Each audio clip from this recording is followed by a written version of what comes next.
6 months after the Galaxian surrender, Min-Ho Kang stood on the observation deck of the New Horizon, Earth's flagship diplomatic vessel. Through the vast viewport, he watched representatives from 28 Federation species board for the signing ceremony. The massive ship orbited a neutral space station where the new Federation charter would be ratified. "Nervous?" asked Ki-Ta Jong, Earth's defense coordinator, who joined him at the window. Min-Ho adjusted his formal uniform. "A little. Everything changes today." Below them, the ceremony hall had been prepared with care. Each species' cultural preferences had been considered in the seating arrangements, atmospheric settings, and diplomatic protocols. Gone was the old Federation hierarchy that had placed Galaxians at the top and relegated newcomers to the bottom. "Ambassador Min-Ho," a voice called. He turned to see Dr. Miktu approaching, the Galaxian scientist now serving as his species representative. "Doctor, welcome aboard," Min-Ho greeted him warmly. "Your ship is impressive," Miktu commented, looking around. "Though I notice the weapon systems are quite visible now." Min-Ho smiled. No more secrets between allies. The ceremony began with representatives from each world taking their places. The Galaxian delegation entered last, their once proud posture now subdued. Their new leader, Councillor Drek, had replaced the war-hungry Brevak after a peaceful transition of power. Min-Ho took the central podium. "Distinguished representatives, today marks a new beginning." The hall fell silent as he continued. "Humanity never wanted dominance, only respect," he explained. "Our ancestors fought countless wars so we could learn their cost. We value peace precisely because we excel at war." He activated a holographic display showing the new charter. "This agreement eliminates the tiered membership system. All species now have equal voting rights. Resource-sharing programs will ensure developing worlds receive the support they need, and Earth's defense forces will protect all member worlds equally." Councillor Drek stepped forward when invited. The Galaxian looked uncomfortable but determined. "The Galaxian Empire acknowledges its past aggression," he stated formally. "We accept the terms of the new charter and will work to rebuild trust with our fellow species." After the signing, Min-Ho found himself speaking with a group of Federation scientists. They marveled at the technological innovations humans had revealed since the conflict. "Your medical nanites are remarkably advanced," a Viridian researcher commented. "They could save millions of lives across the Federation. That's why we're sharing them freely," Min-Ho replied. "Our technology works better when it helps others." On the lower deck, Ki-Ta conducted military leaders on a tour of the ship's defense systems. The New Horizon served as both diplomatic vessel and protection force, capable of defending against any known threat. "Your ships combine elements from multiple species designs," a Tralaxian commander observed. "Yet they function better than our original versions." Ki-Ta nodded. "Humans have always been good at taking existing ideas and improving them. We see connections others miss." Later, in a private meeting room, representatives from formerly hostile species gathered with human military leaders. Admiral Dahyun displayed plans for joint defense systems. "These outposts will protect major trade routes from the Outer Rim raiders," he explained. "With your knowledge of local space and our defensive capabilities, we can end their attacks permanently." A former Galaxian general studied the plans. "You could have kept this technology for yourselves, used it to control us." "That would defeat the purpose," Dahyun replied. "We were never weak. We were exercising restraint. We don't want subjects. We want partners."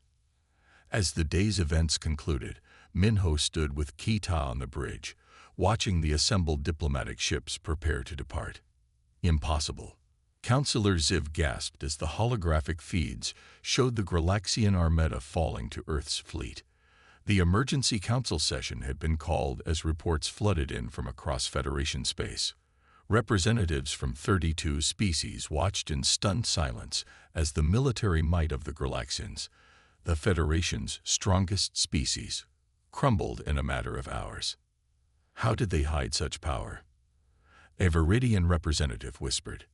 They seemed so primitive. The council chamber doors slid open, and Professor Yun Ji-yoon entered.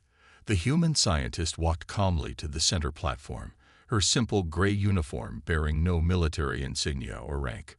"You're wondering how we did it," she said, her voice soft, but carrying to every corner of the room. High Counselor Brevak, his purple scales pale with stress, leaned forward. "Was this your plan all along?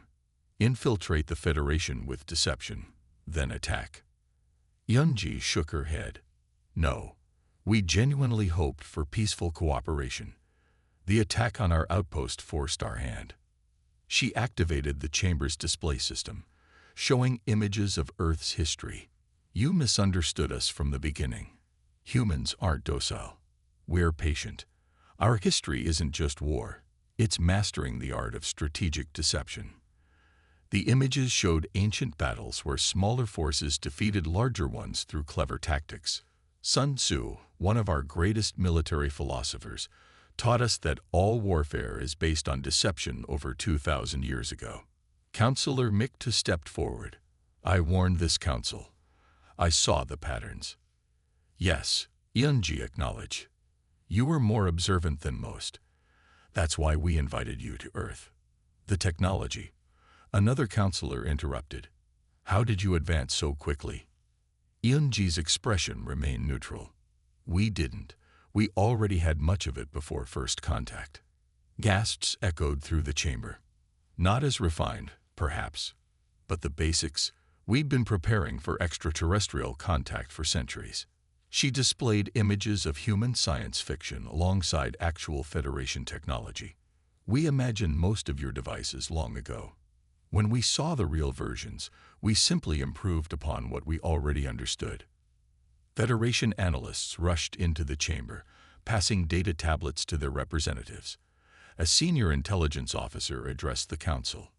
"We've discovered human military bases hidden throughout Federation space," she reported, her voice shaking.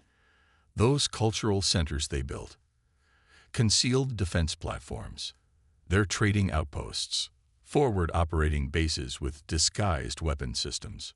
They've had operational defense grids for years," another analyst added. "And their merchant ships can transform into warships in seconds." "But why the deception?" Brevak demanded. "Why not simply reveal your strength?" EMG sighed. "Would you have respected us then? Or would you have seen us as a threat to eliminate?" She displayed new images. The countless times Galaxians had bullied human representatives, restricted their colonies, and violated their territories. "We studied you while you thought you were studying us. We learned your weaknesses while you mocked our supposed primitive nature." The room fell silent as a final report was delivered to the council. "We found their contingency plans," a shaken intelligence officer announced. "They have detailed strategies to defeat every Federation species. Battle plans that account for our specific physiologies, homeworld environments, and military doctrines." Counselor Brevak slumped in his seat. "Why didn't they strike sooner? They could have conquered us months ago." Yunji smiled sadly. "Because we genuinely hoped for peace. We were being polite." She walked to a window overlooking the capital city. "Humanity doesn't want war. We never did. We simply prepared for it because our history taught us to be ready." "What happens now?" Miktu asked quietly. Before Yunji could answer, the chamber doors opened again. Admiral Da-hyun entered, flanked by two officers. The Federation representatives tensed, but the human officers carried no visible weapons. "The Galaxian fleet has surrendered," Da-hyun announced. "We've taken control of their military installations, but have harmed no civilians." "Are you here to conquer the Federation?" Brevak asked. Da-hyun shook his head. "No, we're here to reshape it." He activated a display showing human ships now protecting Federation trade routes and civilian centers. "As we speak, human forces are eliminating pirate bases and criminal organizations that the Federation has ignored for decades." "You're helping us?" a confused counselor asked. "We always intended to," Yunji explained. Humanity doesn't seek dominance. We seek partnership, but partnership requires respect. Admiral Dahyun stepped forward. We'll be proposing a new Federation charter, one based on mutual respect and genuine cooperation. As the council session adjourned, Miktu approached Yunji. I suspected humans were different, but even I underestimated you. Yunji smiled. A genuine smile this time, not the polite mask humans had worn for so long. That's the interesting thing about humans, Doctor. We're not just warriors. We're builders, explorers, and dreamers. We prepare for the worst while hoping for the best. And now, he asked, now we can finally show the galaxy who we really are. The explosion ripped through Outpost Epsilon in a blinding flash, vaporizing the research station's central dome. 300 human scientists and their families died instantly. The shockwave rippled across the small moon's surface, destroying habitat domes and life support systems. From the bridge of his command ship, Galaxian Admiral Krez watched with satisfaction as the human outpost crumbled. 6 Galaxian battlecruisers hovered in formation, weapons still glowing from the bombardment. Send the message to Federation headquarters, Krez ordered. Inform them we discovered and destroyed an illegal human weapons facility. His communications officer obeyed. Shall I include the evidence we planted, Admiral? Of course. The humans were clearly building restricted weapons. We merely enforced Federation regulations. On Earth, in the underground war room beneath Seoul, Fleet Admiral Dahyun Choi watched the live feed from Outpost Epsilon's surviving cameras. His face remained perfectly calm, but his hands gripped the edge of the table so tightly his knuckles turned white. 300 civilians, General Hyun Woo-yoon said quietly. They weren't even military personnel. They were studying atmospheric terraforming, Dahyun replied. No weapons, nothing dangerous. The room fell silent as more footage showed Galaxian landing parties moving through the ruins, planting objects among the debris. They're faking evidence, Intelligence Director Min Ji-kwon observed, creating a cover story. Dahyun straightened his uniform and looked at each person around the table. Is Operation Shadow complete? Yes, Admiral. Min Ji confirmed. Our assets are in position throughout Federation space. And the fleet, ready and waiting in the shadow bases, General Hyunwoo reported. 97% combat ready. Dahyun nodded once. Send the message. Across Federation space, thousands of human merchant vessels, tourist shuttles, and cultural exchange officers simultaneously received encrypted signals. On countless worlds, humans quietly excused themselves from social gatherings, ended business meetings early, and returned to their ships. In the Federation Council chamber, Ambassador Hejun Song stood calmly before the assembled representatives. The emergency session had been called after news of the Galaxian attack reached the capital. The evidence clearly shows the humans were building prohibited weapons, Admiral Krez insisted. We acted within our authority. Hejun waited for the Galaxian to finish. Then, without raising his voice, he said, the Galaxian fleet has 24 hours to withdraw from human space and surrender those responsible for the attack on Outpost Epsilon. Commander Thrax, now a senior council member, laughed loudly. Or what, primate? Hejun merely smiled. You'll see. Is this pathetic creature threatening the mighty Galaxian Empire? Thrax bellowed. Your species can barely reach your own moon without our technology. 24 hours, Hejun repeated, still smiling politely. Then he turned and walked out of the chamber. Back in his private office, Hejun contacted Earth. The message has been delivered, Admiral. They're not taking it seriously. Good, Dahyun replied. That will make this easier. Exactly 24 hours later, Admiral Krez stood proudly on his bridge as the deadline passed. See, the humans do nothing. They know their place. Suddenly, alarms blared throughout the ship. Admiral, multiple ships decloaking around us. Where there had been empty space, dozens of sleek, black vessels appeared, surrounding the Galaxian fleet. On his tactical display, Krez watched in horror as hundreds more human warships revealed themselves throughout Galaxian territory. "Impossible," he gasped. "Where did they get this technology?" The human vessels were unlike anything the Federation had seen before. Their hulls incorporated elements of various alien designs, but improved upon them in ways that shocked Galaxian engineers. Krez's communications officer looked up in panic. "Admiral, we're receiving reports from the homeworld. Human merchant ships in our orbits are transforming. They've deployed weapon systems on 1,000 Federation worlds." The truth became clear. The humble human trading vessels that had been visiting for months weren't what they seemed. Hidden beneath innocent exteriors were advanced military ships in disguise. Admiral Krez opened a channel to the human fleet. "This is a violation of Federation law. You have no right." The transmission was cut off as the first human vessel fired. Its beam sliced through the Galaxian flagship's shields, as if they weren't there. "Target their weapons and engines only," Admiral Dahian ordered from Earth Command. "Disable, don't destroy, unless absolutely necessary." The battle lasted less than 20 minutes.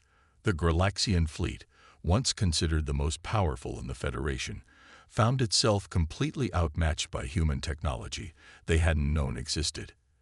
As his ship's systems failed around him, Admiral Krez received a transmission from a human captain. "This was just the first fleet," the human said calmly. "We have 2 more waiting if needed. Surrender now." Across Federation space, the same scene played out as human forces revealed their true strength. The galaxy watched in shock as the mighty Galaxians were brought to their knees in less than a day. In the council chamber, Thrax stared in disbelief at the reports flooding in. "How?" he whispered. "They were primitives." Ambassador Hejun approached him with the same polite smile he'd always worn. "No," he said quietly. "We were just being polite."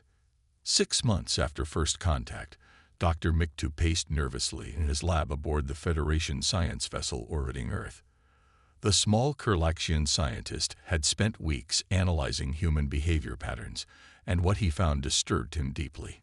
"Computer, display human adaptation rate again," he requested. Holographic charts appeared, showing the speed at which humans were absorbing and implementing alien technology. The line rose at an angle far steeper than any other species in Federation records. Miktu's assistant, a tall Viridian named Lox, entered the lab. "The Council has agreed to hear your findings, Doctor, but only for 10 minutes. It may not be enough time," Miktu sighed, gathering his data tablets. In the Federation Council chamber on the capital world, High Counselor Brevak of the Galaxians lounged in his oversized chair. Representatives from 32 species filled the tiered seating, most looking bored as the small Galaxian took the speaking platform. "Esteemed council members," Miktu began, "I believe we have severely misjudged the humans." Scattered laughter echoed through the chamber. "The primitives who still use combustion engines," a Galaxian minister called out. Miktu activated his presentation. "Those primitives have adapted our Level 2 drive technology in just 5 months, a process that took the Galaxians 20 years. He displayed images of Earth's history. More concerning is their psychological profile. Humans evolved through constant warfare. Their entire civilization is built on conflict, adaptation, and survival against overwhelming odds."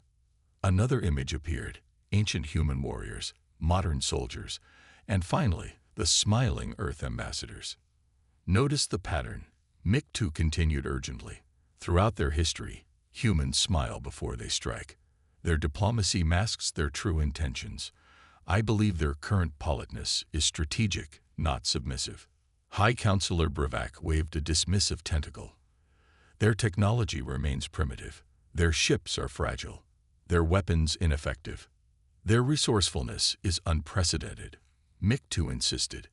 "They've survived thousands of wars among themselves. They've adapted to every environment on their planet. They—" "Time's up," Brevak interrupted. "The Council thanks you for this entertaining presentation. At the back of the chamber, Ta Woo Kim, Earth's military attaché, quietly recorded everything. His expression remained neutral, but his eyes missed nothing. Later that day, on Earth's orbital embassy, Ambassador Jai-Yun Kang received Ta Woo's report. "So Dr. Mick to suspects," she said, looking out at the blue-green planet below. "Yes, Ambassador. But the Council dismissed his concerns," Ta Woo replied. Jai-Yun nodded thoughtfully. "Send him an invitation to visit Earth. Scientists who pay attention should be appreciated." The next week, Federation patrol ships intercepted a human colony vessel attempting to establish an outpost on a mineral-rich moon in the Proxima Centauri system. "This area is now restricted," the Galaxian captain informed them. "Return to your homeworld immediately." The human captain, Sun Ho Lee, responded with a calm smile. "There must be some mistake. This moon was approved for colonization last month." "New regulations," the Galaxian replied. "The Galaxian Empire has claimed all moons in this system for mining operations." Sun Ho maintained his pleasant expression. "I see. We'll depart immediately." When the news reached Earth, Minister Soo-Min Lee called an emergency meeting with the Defense Council. "That's the third colony site they've taken from us this month," General Hyun Woo-yoon growled. "We should respond." "Not yet," Soo-Min cautioned. "How is Project Shadow progressing?" A scientist displayed holographic schematics of tiny devices. "The nanoprobes are ready. We can deploy them throughout Federation space within 3 months." "And the fleet?" Soo-Min asked. 60% complete," General Hyun-woo reported. "We need more time." 2 days later, Jai-Yun Kang stood perfectly still as Galaxian officials announced additional restrictions on human colonies at the Federation capital. "All human settlements must submit to weekly inspections," the Galaxian minister declared. "Any unauthorized technology will result in immediate colony dissolution." "We understand," Jai-Yun said with a serene smile that never reached her eyes. "But I must convey a message from Earth. We have been patient, but politeness has its limits." The Galaxians laughed, their mandibles clicking in mockery. None noticed how Jai-Yun's fingers tightened around her ceremonial pen. That evening, Dr. Mikta received a secure message from his research assistant. "Human vessels are visiting all major Federation worlds. They appear to be simple traders and tourists, but their movement patterns suggest systematic data gathering." Mikta tried once more to warn the Council, but was denied an audience. Meanwhile, beneath the Pacific Ocean on Earth, a massive underground facility hummed with activity. Engineers tested weapons systems designed to counter specific weaknesses in Galaxian battle cruisers. Training simulations prepared human pilots for combat against alien tactics. "The Galaxians believe they're teaching us our place," Soo-Min told her generals as they reviewed Earth's growing military strength. "But they're only teaching us their vulnerabilities." The Federation continued to ignore the warnings as human cultural exchanges spread throughout their worlds, always smiling, always polite, always watching and learning. Jin Ho Park adjusted his formal suit as the Earth shuttle approached the massive Federation vessel. Through the viewport, stars twinkled against the black void of space, dwarfed by the enormous purple-hulled ship that waited for humanity's first official delegation. "Remember," Jin Ho told his small team of diplomats, "no matter what they say or do, we smile and stay polite. Earth's future depends on it." The shuttle docked with a metallic clang. After a brief hiss of equalizing pressure, the doors slid open. Jin Ho led his team into a cavernous hangar bay where a delegation of aliens waited. The Galaxians stood nearly 3 meters tall, with purple-scaled skin and 4 arms. Their leader, Fleet Commander Thrax, looked down at the humans with obvious disdain, mandibles clicking in what Jin Ho's translator interpreted as amusement. "These are the representatives of Earth." Thrax's voice boomed through the translator. "Smaller than I expected." Jin Ho bowed respectfully. "Commander Thrax, we bring greetings from Earth. We are honored to meet the Galactic Federation." Thrax made a dismissive gesture with his upper right arm. Your species is remarkably underdeveloped. The Federation grants you probationary membership out of mercy alone. Jin Ho maintained his pleasant smile despite the insult. We are grateful for the opportunity to learn from such advanced civilizations. The humans were escorted through the ship to a conference room. Along the way, other Federation species stared at them with mixtures of curiosity and contempt. Jin Ho noted every detail, every technology, every potential threat, all while keeping his diplomatic mask firmly in place. During the conference, Federation representatives outlined the terms of Earth's probationary status. The conditions were harsh: limited travel rights, restricted access to technology, substantial resource tributes, and Federation oversight of Earth's military capabilities. Jin Ho accepted each term with a gracious nod. Earth understands and agrees to these conditions. Later, aboard Earth's orbital station, Defense Minister Su Min Lee watched recordings of the meeting with narrow eyes. Her office walls displayed surveillance footage of Federation ships moving through the outer solar system. They violated our outer boundary again, her aide, Captain Do Yoon, reported. That's the third time this week. Su Min sipped her tea calmly. Let them. For now, we remain polite. They're testing us, Do Yoon said. They think we're weak. Let them think that. Su Min turned to the large screen showing construction feeds carefully hidden on the far side of Mars.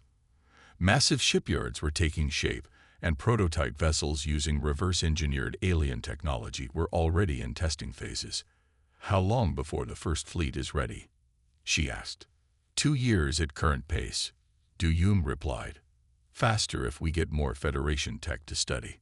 Su Min nodded. Tell our ambassadors to request more educational exchanges. Say we're eager to learn about Federation engineering. The next day, Jin Ho met with representatives from 12 Federation species. The Galaxians dominated the conversation, repeatedly interrupting and belittling Earth's questions.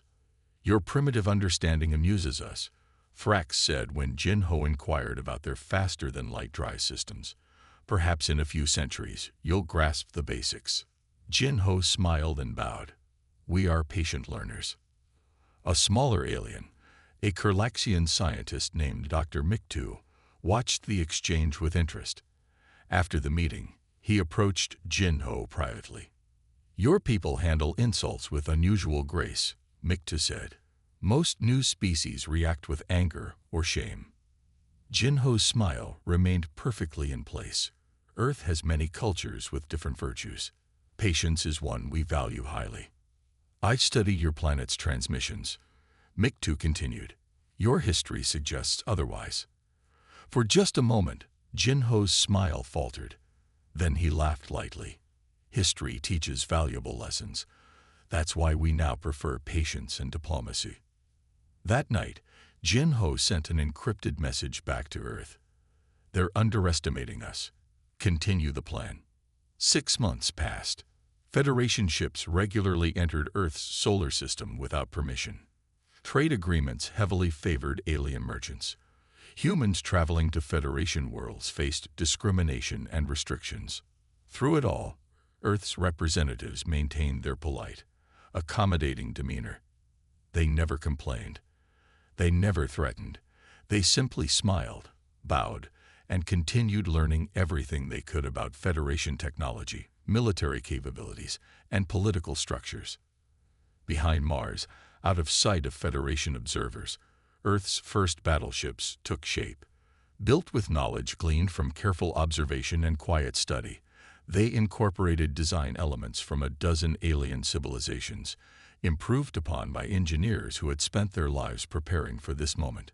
We've waited this long, Su Min told her generals as they reviewed Earth's growing strength. We can wait a little longer. For now, we remain polite.